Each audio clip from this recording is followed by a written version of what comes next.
خب همونطور که میدونید قسمت دوم فیلم گلادیاتور هم به کارگردانی ریدلی اسکات بعد از 24 سال از انتشار قسمت اول این فیلم منتشر شده. It is an art choosing gladiators. They're usually prisoners of war.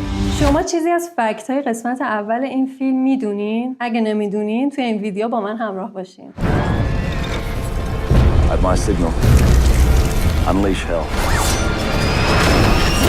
سلام چطورین؟ من کیمیام. به منطقه من و کانال خودتون خوش اومدین. اگه هنوز کانالمو سابسکرایب نکردین به نظرم الان دیگه وقتشه.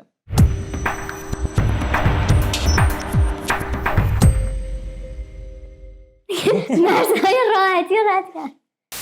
فیلم گلادیاتور 1 محصول سال 2000 به کارگردانی ریدلی اسکاته. خلاصه داستان در مورد ژنرالی به نام ماکسیموس دسیوس مریدیوسه که یکی از بزرگترین فرماندهان ارتش رومه. او که مورد اعتماد امپراتور اون زمانه بعد از پیروزی در جنگ‌ها قصد داره که به زندگی عادیش برگرده. My name is Maximus Decimus Meridius. اما این در حالیه که امپراتور اونو به جانشینی خودش در میاره و در واقع با این تصمیمش قصد داره که قدرت رو به مردم برگردونه و همین تصمیم امپراتور باعث حسادت پسرش میشه. And I will have my vengeance in this life or the next. بعد از وقوع یه سری اتفاقات تراژیک ماکسیموس به دلیل خیانت کومودوس همون پسر امپراتور به عنوان برده فروخته میشه و مجبور به مبارزه در عرصه‌های خونین روم میشه. حالا دیگه ماکسیموس هدفش انتقام از کومودوسه، پس باید برای بازگشت به موقعیت قبلی و عدالت خواهیش تلاش کنه. فیلم به خاطر درونمایه‌هایی مثل افتخار، خیانت، انتقام و صحنه‌های اکشن حماسی و بازی‌های برجسته‌ای که داره به عنوان یکی از فیلم‌های حماسی ماندگار در تاریخ سینما شناخته میشه. حالا بعد از 24 سال بازم آقای ریدلی اسکات تصمیم گرفت که یک قسمت دومی از گلادیاتور بسازه و این دفعه بازیگرایی که آورده خیلی خوبن، مخصوصا بازیگر اصلی. I claim this city for the glory of Rome. You have something in you. Rage. بازیگر اصلی قسمت دوم گلادیاتور 2 آقای پل مسکله که بازیگر محبوب من، یکی از بازیگرای محبوب منه و اگه فیلم افترسان ازش رو ندیدین یا سریال نورمال پیپل حتما ببینید. من که خیلی دوستش دارم، مخصوصا توی افترسان و فکر میکنم توی The Last Daughter هم بود. خلاصه اینکه توی این فیلم هم هست و فکر میکنم که خیلی فیلم جذابی میشه. اومده آقای پدرو پاسکال، اسمشون مثل همه. آره یکی مسکال پاسکال بازی میکنن، خیلی قشنگ. بازیگر دیگه ای که توی فیلم گلادیاتور 2 اومده آقای پدرو پاسکال، بازیگر محبوب سریال The Last of Us. حالا گفته شده که در گلادیاتور 2 داستان پیرامون شخصیت جدیدی به نام لوسیوس جریان داره که فرزند لوسیلا و خواهر کومودوسه. لوسیوس که حالا بزرگتر شده تحت تاثیر شجاعت‌ها و ارزش‌های ماکسیموس قرار میگیره و در مسیر جدیدی پا میذاره. There is plenty of pain waiting for you in the next life. I don't know why you are so greedy for it in this one. آماده بریم سراغ فکتاش؟ بله بفرم. دوست داری فیلم رو ببینی؟ نه حالا فکتاشو بگین تا ببینیم. اول فکتا ببینیم بعد تصمیم میگیریم. خب میریم سراغ فکتای گلادیاتور 1 سال 2000. نه اینجا بگم یا اینور بگم؟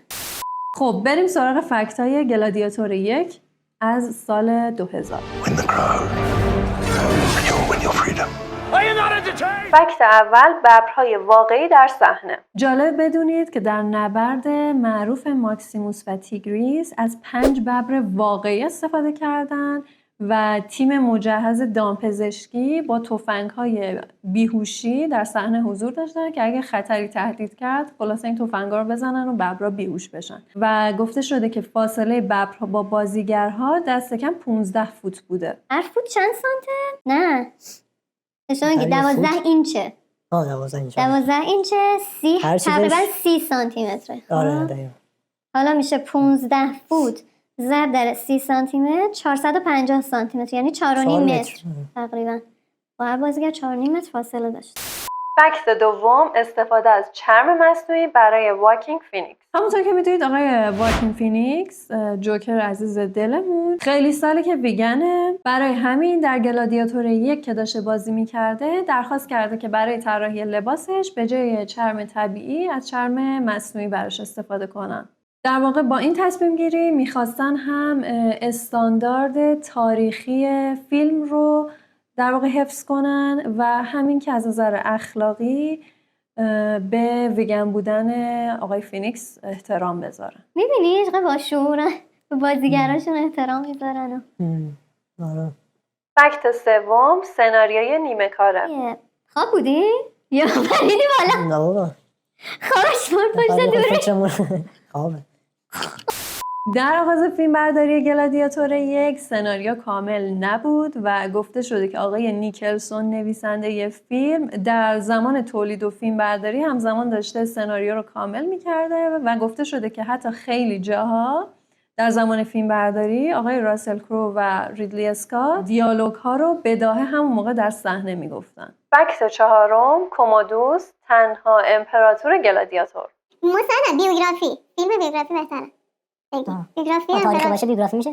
آره تاریخی بیوگرافی. مستند یعنی مستند زندگی نامه واقعی. مستند نه، مستند فرقش اینه که تو مثلا صحنه سازی و لباس بپوشن و اینا حالا نمیگم نمیشه ولی اصولا نباید انجام بشه. اینا واسهشون لباس طراحی میکنن، بازیگر میارن. تو مستند نه، تو باید بری سراغ خود آدم واقعی.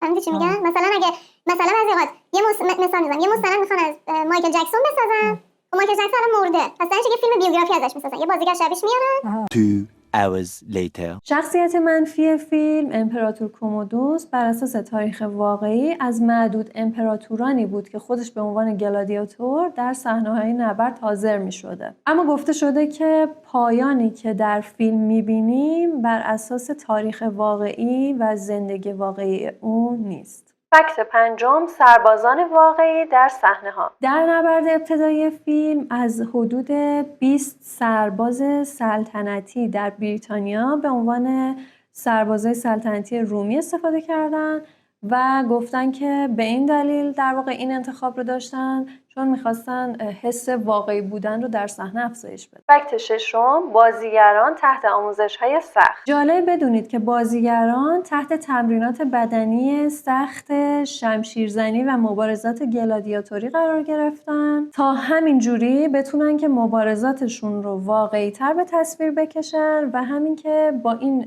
جزئیاتی که میتونستن از بازی بازیگر رو بیرون بکشن به بیشتر جذاب شدن فیلم کمک کردن. این بنای کولوسئوم، بنای تو ایتالیا. آره این چیز بوده، این سال کولوسئومه. آفرین، چیز صحنه تئاتر بوده. برای این فیلمه این چون خیلی بزرگ بوده تو فیلمشون مثلا نمیتونستن ازش استفاده کنن، اومدن کوچیک‌ترش ساختن برای این فیلمه. خرج. البته برای اونجا فیلم ارزان‌تره.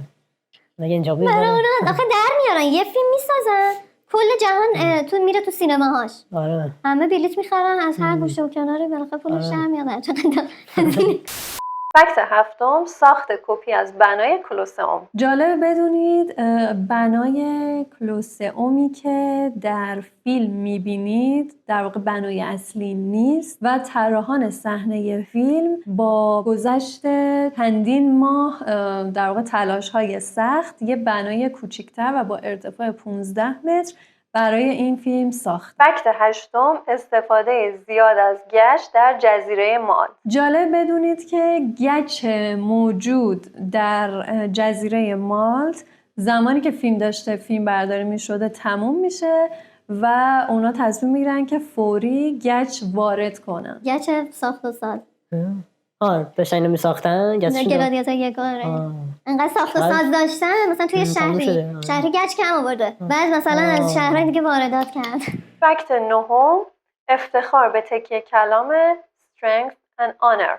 این جمله محبوب و مشهور از فرهنگ قدیمی ارتش‌های روم گرفته شده و گفته شده که گلادیاتورهای اون زمان وقتی که میخواستن قدرت و تعهدشون رو در مواجهه با خطرات نشون بدن از این جمله استفاده میکردن. از این به بعد من در مواجهه با مشکلات زندگیم strength and honor معنیش چی میشه؟ قدرت و قدرت افتخار و آره. قدرت و افتخار. فکت دهم، شخصیت ماکسیموس کاملا تخیلی است. خب ما میدونیم که فیلم بر اساس اتفاقات تاریخی بنا شده. اما جالب بدونید که خود ماکسیموس یه شخصیت کاملا تخیلیه. در حالی که توی فیلم میبینیم که چقدر به خوبی با داستان آمیخته شده. Who is he?